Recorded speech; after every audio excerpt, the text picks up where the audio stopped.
Muy bien, vamos a leer la palabra de hoy que la encontramos en Evangelio según San Mateo, capítulo 5. Hoy acabamos la exposición de las bienaventuranzas y nos toca meditar del verso 10 al verso 12. Amén. Mateo capítulo 5, verso 10 al 12. La palabra del Señor dice: bienaventurados los que padecen persecución por causa de la justicia, porque de ellos es el reino de los cielos. Bienaventurados sois por cuanto por mi causa os vituperan y os persiguen y dicen toda clase de mal contra vosotros mintiendo. Gozaos y alegraos, porque vuestro galardón es grande en los cielos, porque así persiguieron a los profetas que fueron antes de vosotros. Amén. Estemos atentos a la exposición de la palabra del Señor. Hermanos, vamos a tratar ahora la octava bienaventuranza, que bueno, no era la idea tanto tratarlo uno por uno o una por una, sino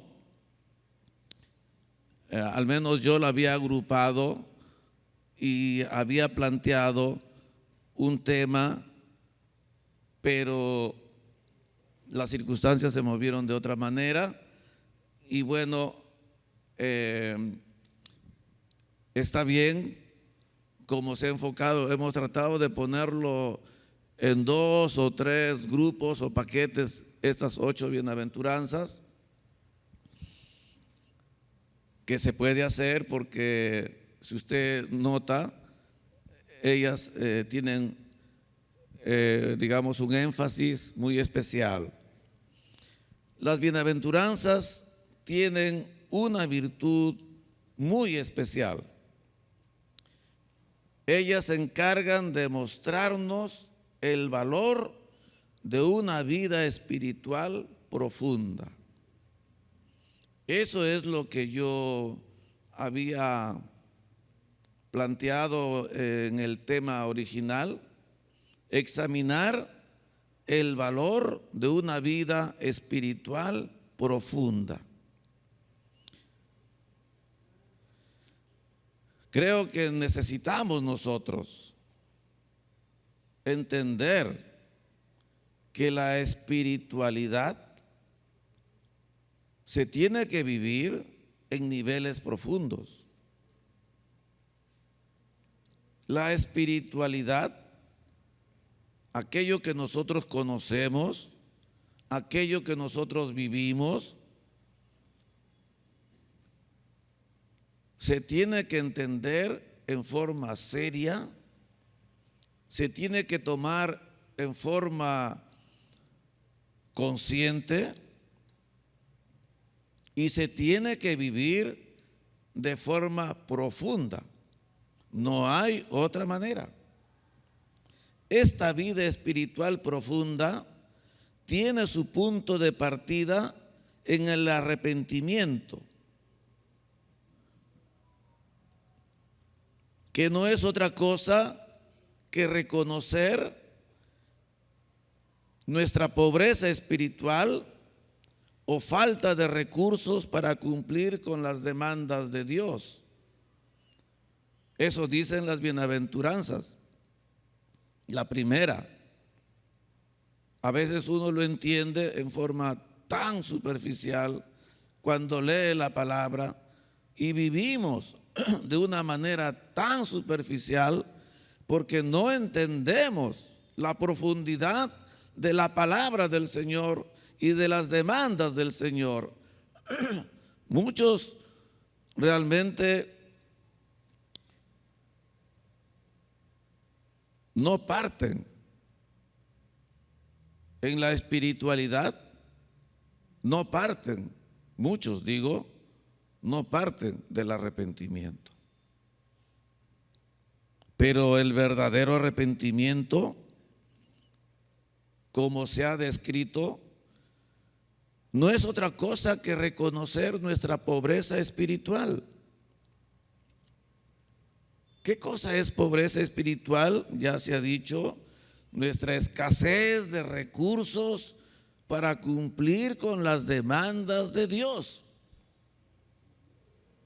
Y nadie, absolutamente nadie, tiene los recursos suficientes para cumplir con esas demandas. El reconocimiento de esa pobreza lleva al quebrantamiento, dicen las bienaventuranzas, o al llanto. Luego, ese quebrantamiento lleva a tomar una actitud de mansedumbre y a sentir hambre y sed por la justicia que viene de Dios por medio de Jesucristo. Cuando el hombre ya es saciado de la justicia que Dios provee, entonces aparece un carácter misericordioso que expresa limpieza de corazón y una actitud pacificadora. Si usted se da cuenta, todo está en una sucesión.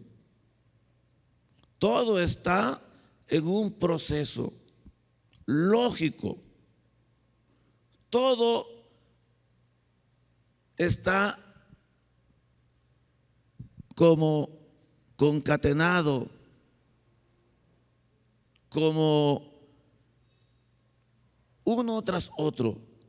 No se puede ser, diría yo, manso, pacificador, tener hambre y sed de justicia si no he reconocido mi pobreza espiritual. Todo parte entonces del arrepentimiento,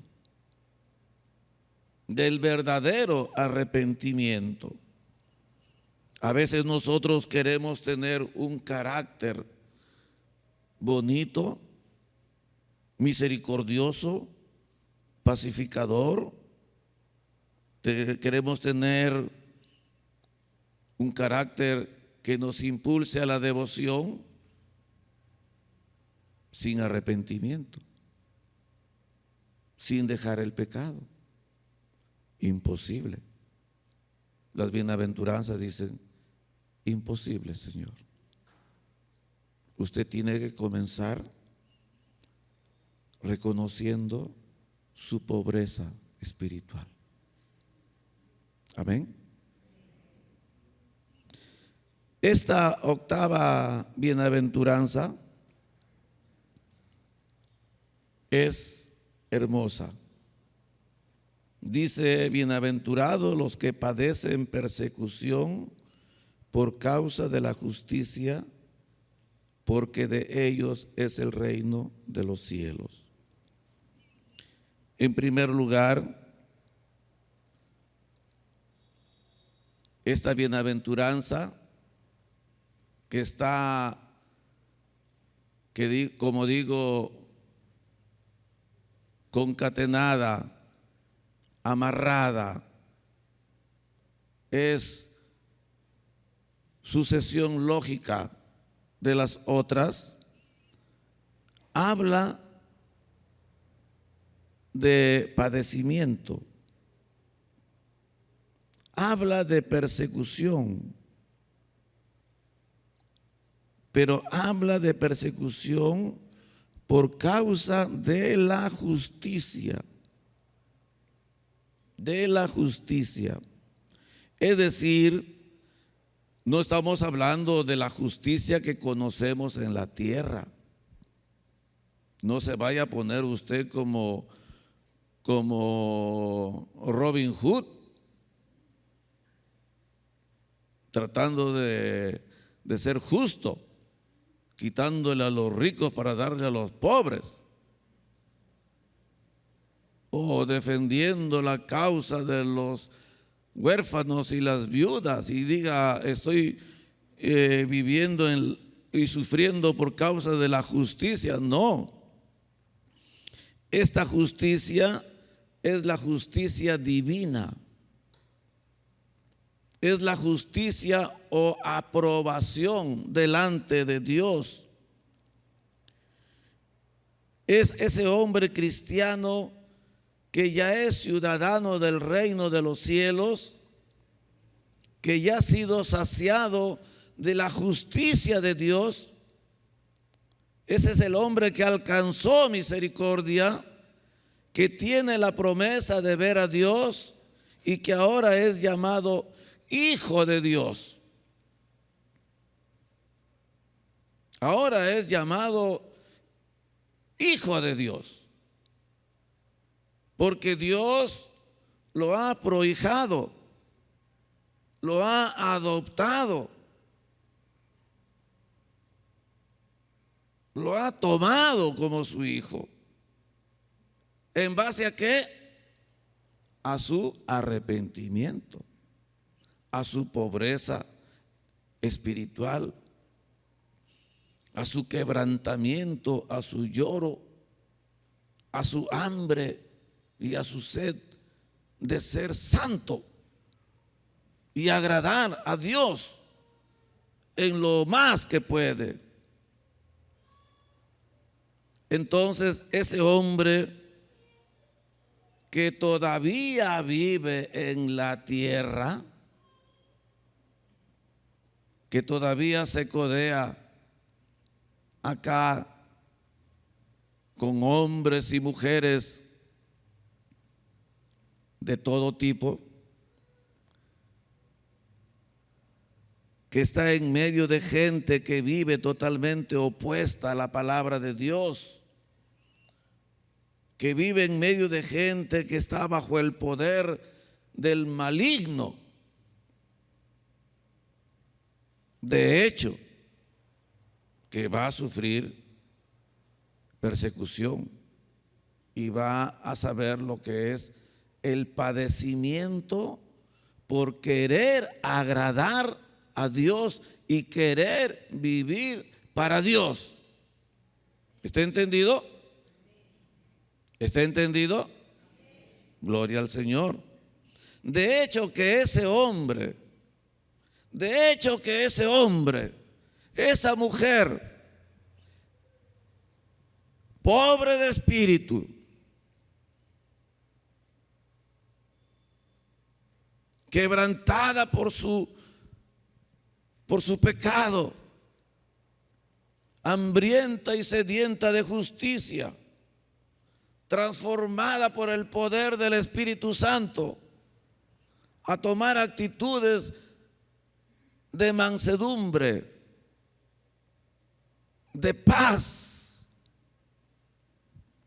De hecho,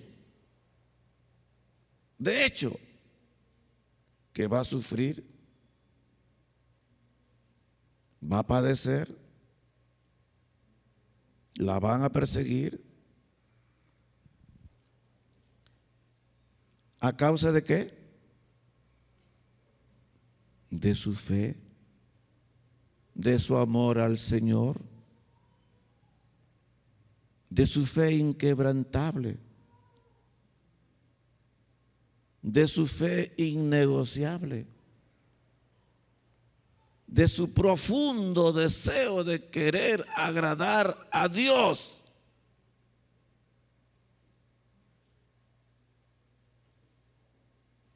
No va a negociar por un beso barato su fidelidad. Su fidelidad no tiene precio. Menos lo va a negociar por un chaufa de 5 soles.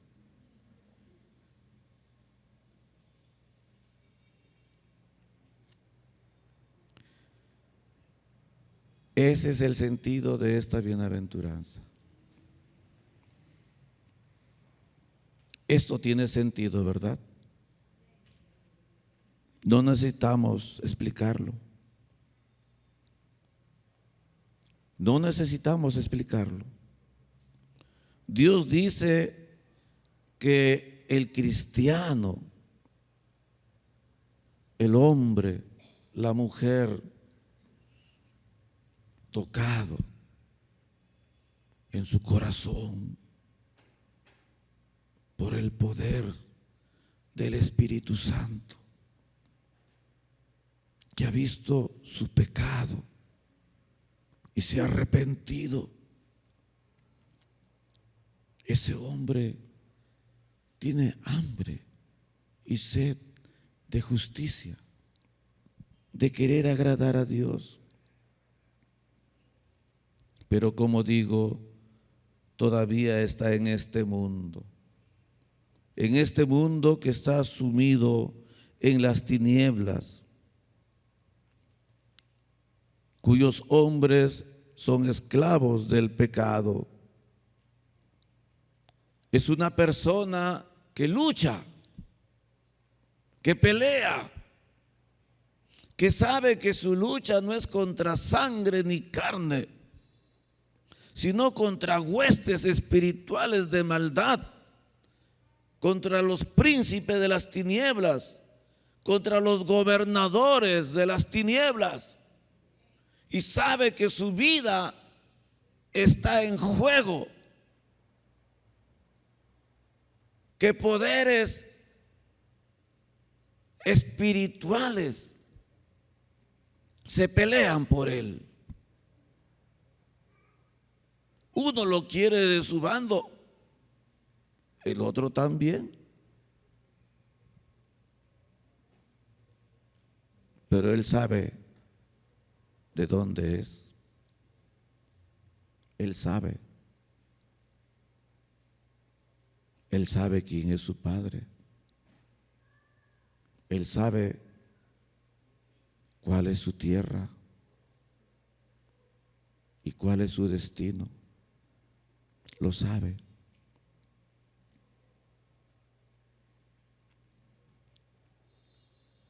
En Mateo 11, 20 al 24, Mateo 11, 20 al 24, encontramos ese pasaje que habla de los ayes sobre las ciudades o contra las ciudades impenitentes. Betsaida, Capernaum, Corazín. Escucharon ellos el evangelio y vieron los milagros del Señor, pero cerraron sus corazones. Capernaum, la ciudad donde el Señor hizo casi todo su ministerio.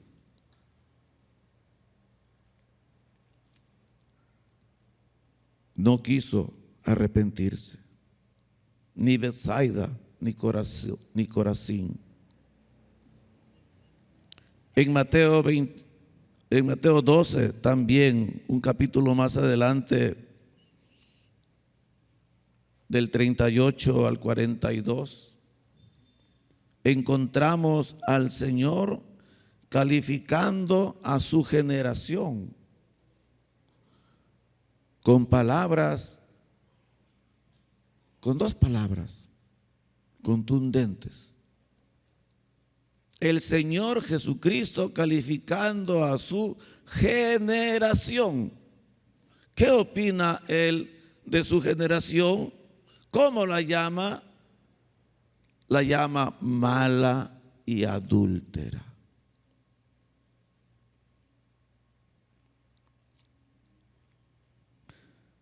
Todo eso digo porque el cristiano, el hombre de Dios, el verdaderamente arrepentido, convive con el incrédulo, convive con el pecador, convive con la gente mala y adúltera, convive con la gente de corazón endurecido como los de Capernaum o Betsaida. El andar en la justicia de Dios o en la fe de Cristo trae padecimientos. El andar en la fe de Cristo, indudablemente, inevitablemente va a traer padecimiento. ¿Por qué? Porque dice la palabra que es un camino estrecho, es un camino angosto, y pocos van por allí. No es un camino de multitudes, no. Andar en los caminos del Señor trae un costo natural, y el cristiano lo tiene que saber y lo sabe. El verdadero cristiano paga el costo. Se niega a muchas cosas. Se niega, por ejemplo, al yugo desigual.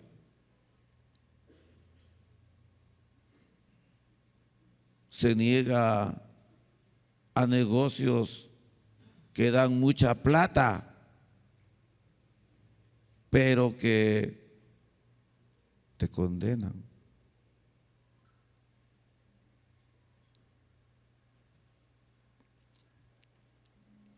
Y ya no digo más, porque usted conoce la lista completa.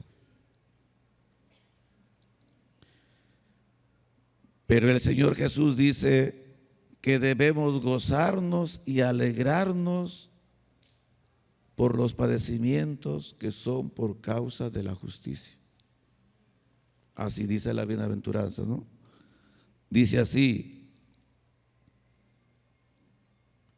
gozaos y alegraos. ¿Qué les parece? Qué hermoso, qué hermosa es la palabra.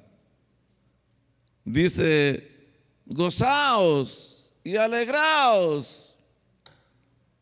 Bienaventurados sois, felices sois, dichosos sois, dignos de envidia sois, cuando por mi causa, cuando por tu fe, cuando por tu identidad cristiana y tus principios cristianos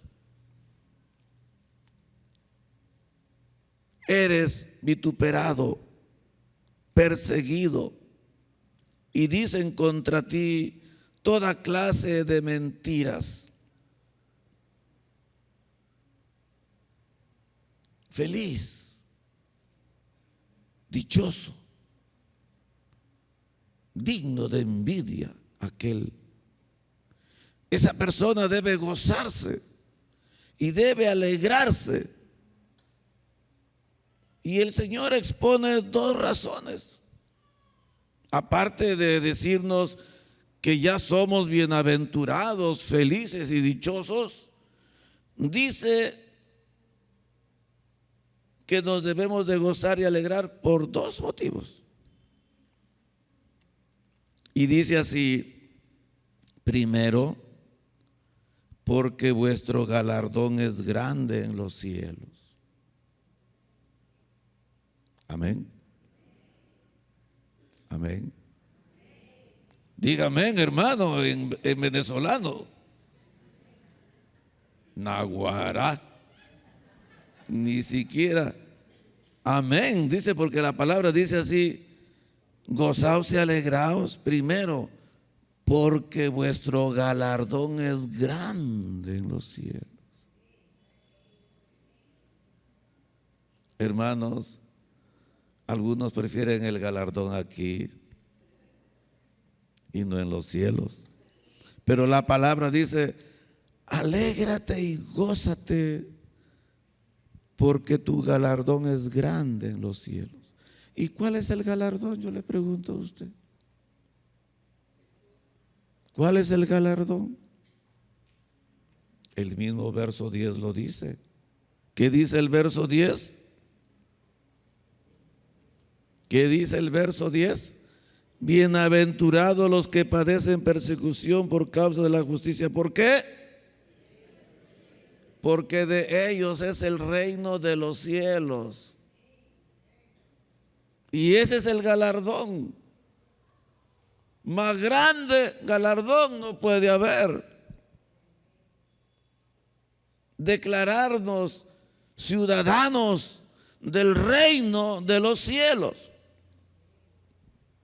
El reino de los cielos, querido hermano, es una realidad que se vive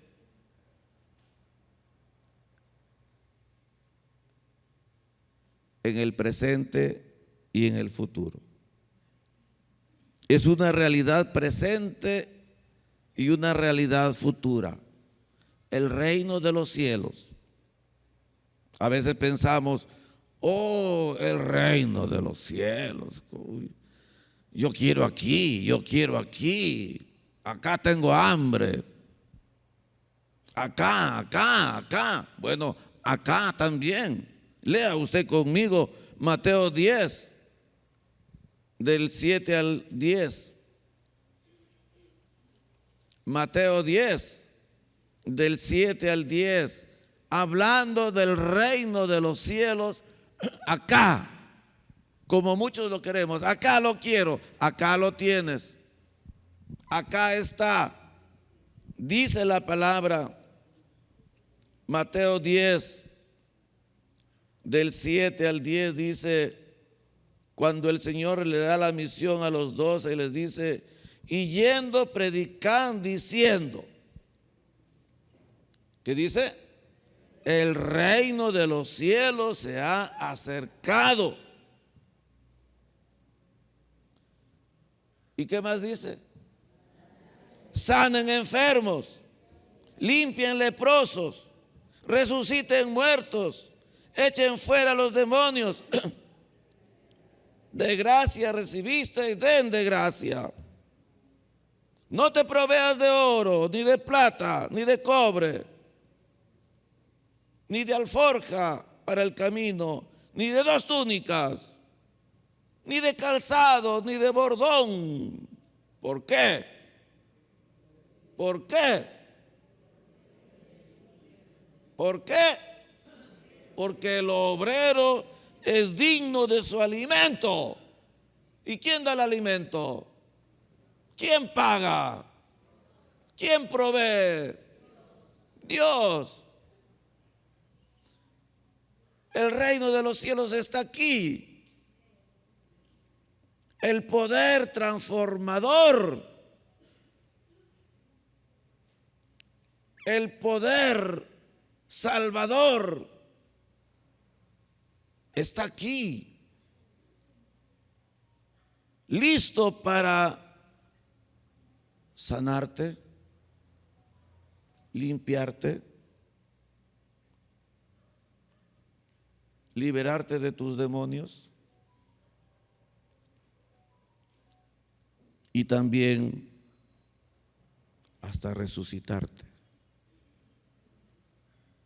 El poder transformador de Dios está aquí y yo lo he vivido y usted lo ha vivido y lo está experimentando. Amén. Ese carácter horrible que teníamos, esa naturaleza maligna y perversa que describe el capítulo 7 de Romanos. Miserable de mí, ¿quién me librará de este cuerpo de muerte? Queriendo hacer lo bueno, hago lo malo. Descubro una ley que está en mí, que es la ley del pecado que me arrastra y me lleva a hacer lo que no quiero. Eso hago, lo que no quiero, eso hago, dice Pablo. Pero el capítulo 8 dice otra cosa. Ya da la solución. Mas gracias doy a Cristo Jesús. Amén. Mas gracias doy a Cristo Jesús porque el poder transformador del reino de los cielos está aquí para cambiar tu carácter, para cambiar tu salud, para romper toda brujería, hechicería, maldad que hayan hecho sobre ti, para limpiarte o limpiarnos y bendecirnos. El reino de los cielos tiene una realidad presente y nosotros lo vivimos o no lo vivimos. ¿Lo vivimos? No sean mentirosos. ¿Lo vive? No sea mentiroso, ¿ah? Porque yo lo conozco. Usted dirá amén. Pero yo sé si usted vive el poder transformador, vivificador, el poder de Dios obrando en su vida. Se ve una vida cuando vive en el poder de Dios, en ese poder que dice aquí: el reino de los cielos se ha acercado, sanen enfermos, limpien leprosos, resuciten muertos, echen fuera demonios. No se provean de oro, ni de plata, ni de cobre, ni de ropa, ni de zapato, porque el obrero es digno de su alimento, dice la palabra del Señor. Amén. Amén. Ya les he dicho que somos una iglesia. ¿Cómo somos? ¿Qué iglesia somos?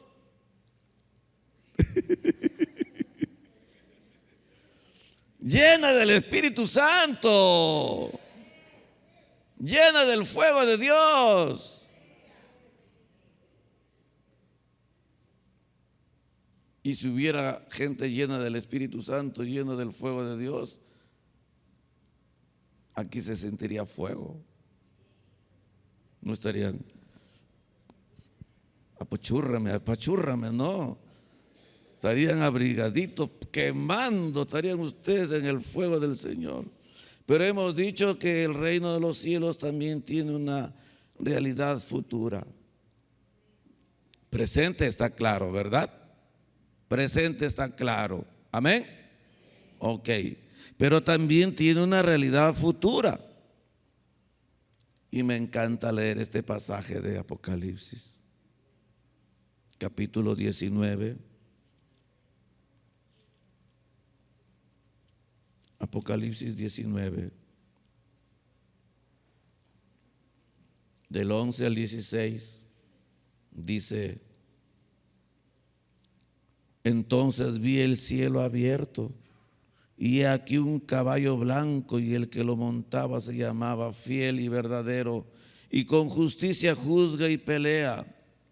Sus ojos eran como llama de fuego, y había en su cabeza muchas diademas, y tenía un nombre escrito que ninguno conocía sino él mismo. Estaba vestido de una ropa ceñida en sangre, y su nombre es el Verbo de Dios. Y los ejércitos celestiales, vestidos de lino finísimo, blanco y limpio, le seguían en caballos blancos.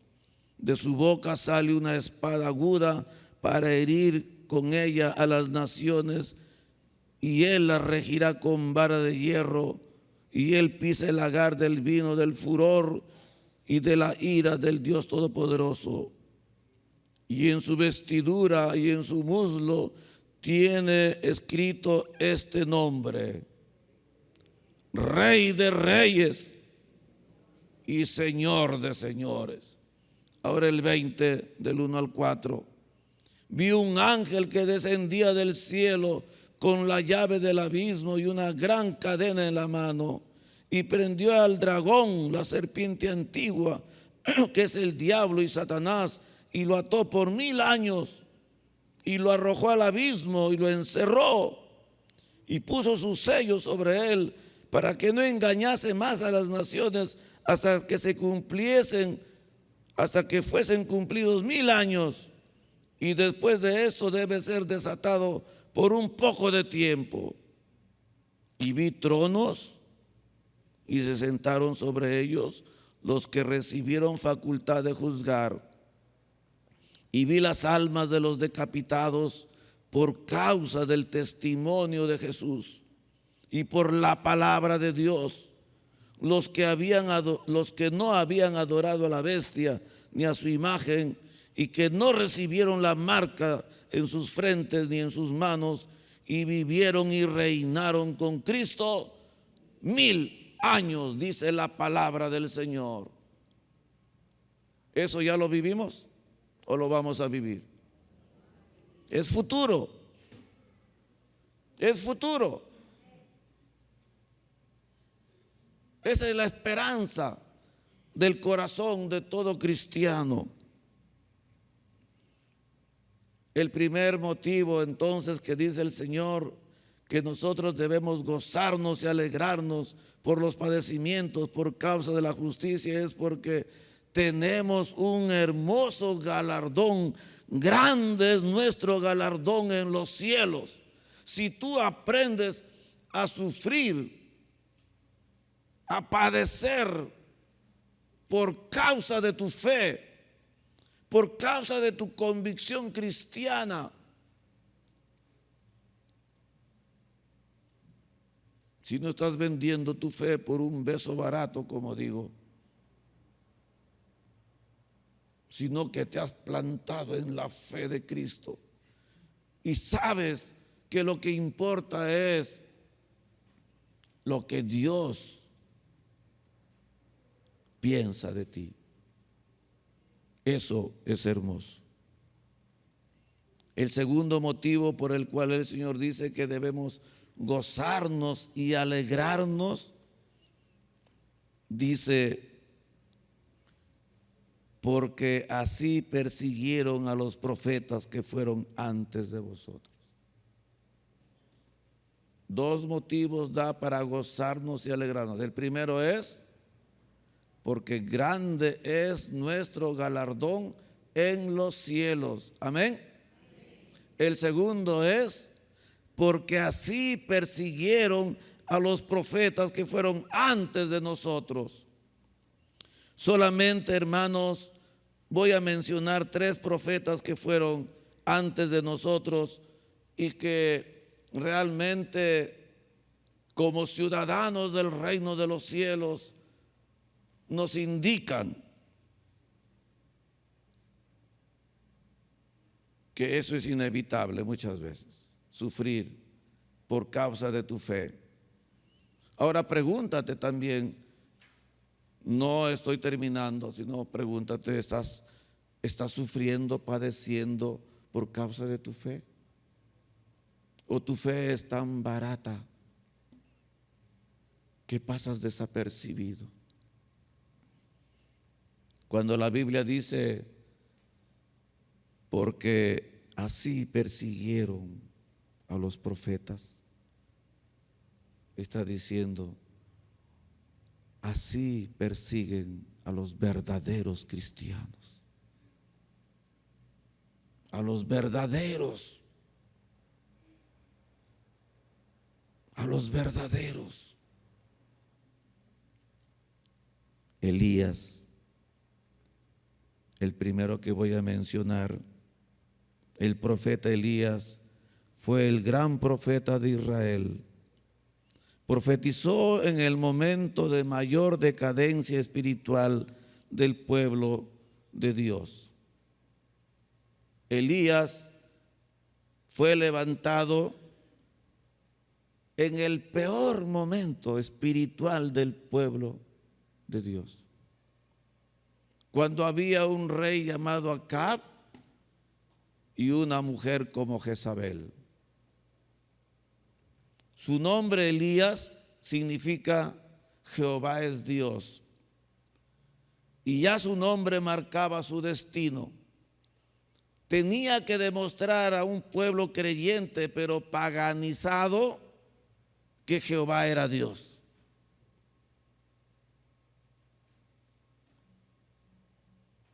¿Se imagina usted? Por algo le pusieron Elías, porque su nombre Elías significa Jehová es Dios. Y su ministerio estuvo marcado por el hecho de demostrar al pueblo de Dios que Jehová es Dios. Hermanos, muchas veces el pueblo de Dios está tan mundanalizado, tan paganizado,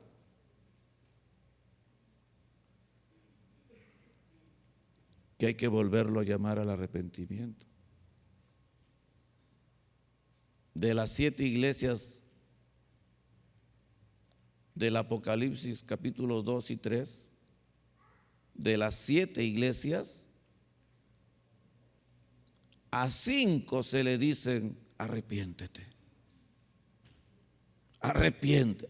De 7, solo 2 se salvan.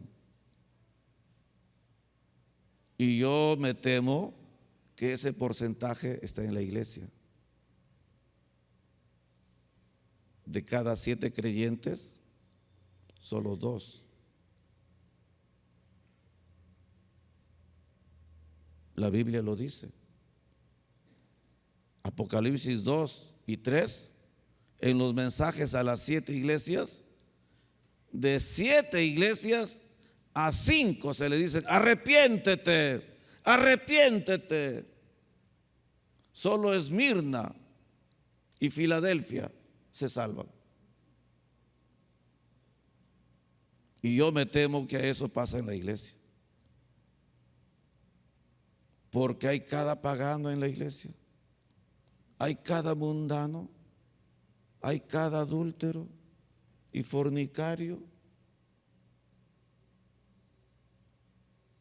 y entre comillas cristiano.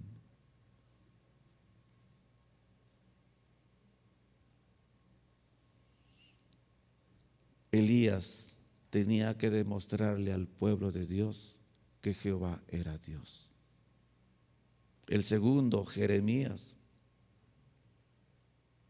En la Biblia hay 2 libros que hablan del dolor y el sufrimiento. Si usted no los ha leído, lea Job y lea el libro de Lamentaciones.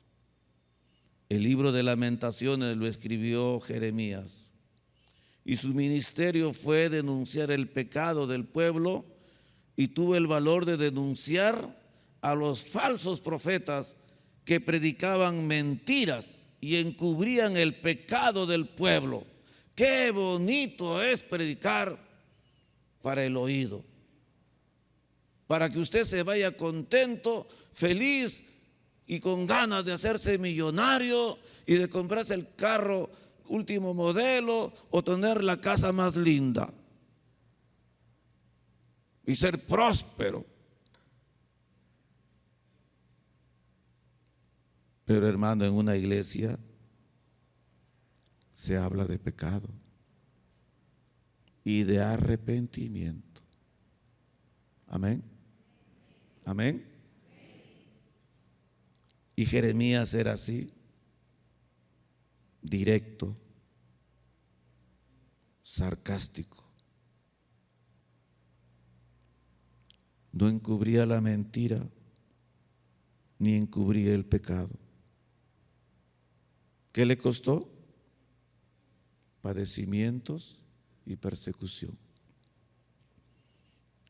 El tercero, Daniel. Daniel, por el sufrimiento de la deportación a Babilonia,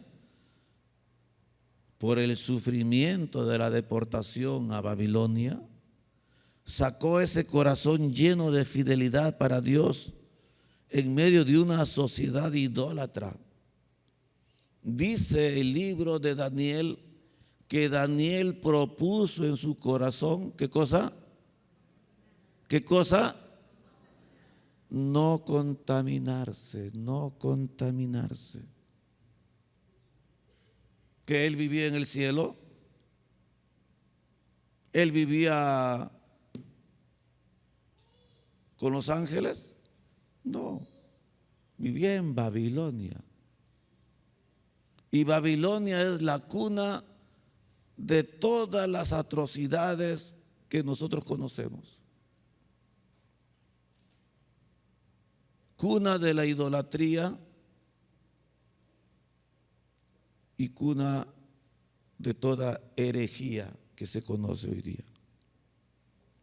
Estos hombres supieron valorar su galardón, supieron usar las armas de su milicia espiritual, miraron la vida desde una perspectiva eterna. Concluyo diciéndoles,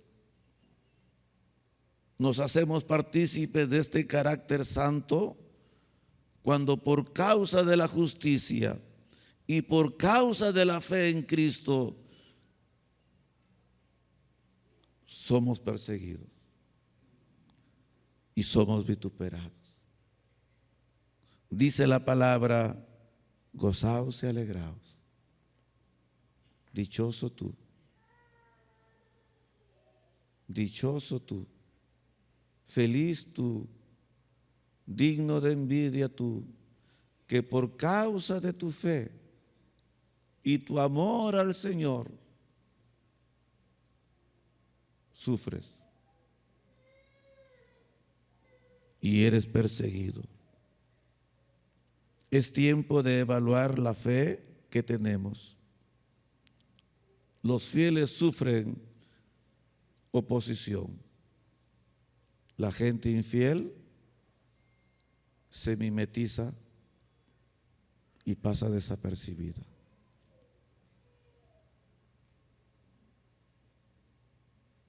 ¿Sabe lo que es mimetizarse?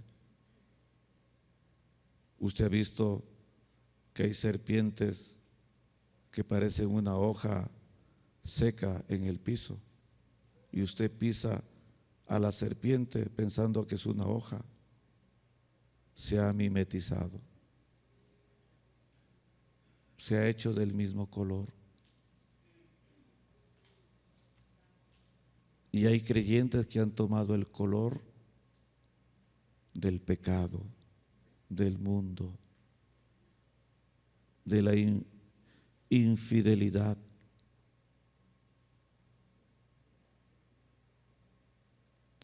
Que Dios nos bendiga, hermanos. Que Dios nos ayude y nos dé el privilegio, la dicha, el gozo y la alegría de sufrir por nuestra fe. Amén. Amén. Amén.